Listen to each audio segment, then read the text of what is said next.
I have no idea how to start this. This is probably one of the creepiest stories I've ever heard. So we were sitting at lunch back from high school. He was kind of an odd guy from the get-go, but he shows up to our lunch table. He sits down and we're like, yo, like, what's going on, man? So then he goes and he's like, man, I had a rough night. So we're like, all right, well, what happened? And he's saying it's just kind of an ordinary night, and his house, he's kind of an older house, I don't know, at least 100 years old. It's an unfinished basement. He says he's, watching TV or whatever, and it's getting kind of late, goes to bed. The way he's got his basement set up is he's got like these stairs that go down. And once you step out of the stairs, there's no walls, it's just straight up open. And so he's got like these old couches, they're pretty rough. Behind that couch is his bed, like a little wall they made of storage containers, and then it's his brother's bed. So he says he gets ready, goes to bed, and for some reason he's just having a hard time going to bed. And at this point it's maybe 12 o'clock, 1. He can't go to sleep.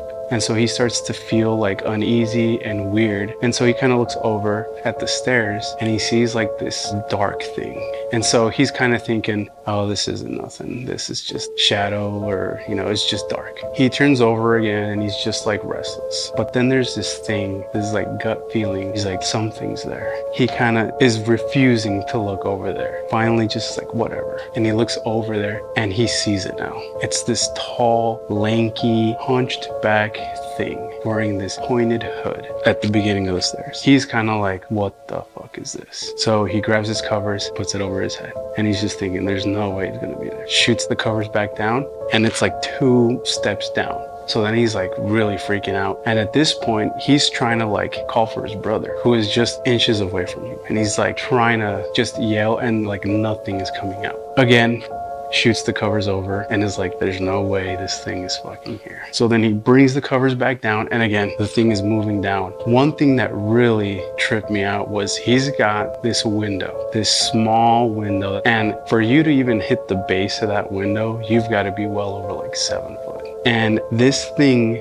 its hunch is like well above it, just like this, shifting its head and looking at my friend. And now we asked him like what did you see? And he's like, dude, it was just black. I can't see anything. I can't see face, I can't see eyes. It's just there. So again, throws the covers on, and at this point he's praying. He's like, God, if this is something, take care of this, handle it. And again, brings it back down. And every time he brings it up and shoots them back down, this thing is inching closer and closer to him until this thing is at the base of his bed, and he brings it down, and it's just this massive creature. This big hooded thing is just looking at him. Brings the covers over. He's laying down looking up, and he just feels this thing just press down and start to crawl, and he can feel the indentions. And he says this thing had to weigh like hundreds of pounds. He couldn't move, pinned down by this thing and moving closer and closer until this thing is here. He says he felt the breath. He's like praying, he's hopeless. So then finally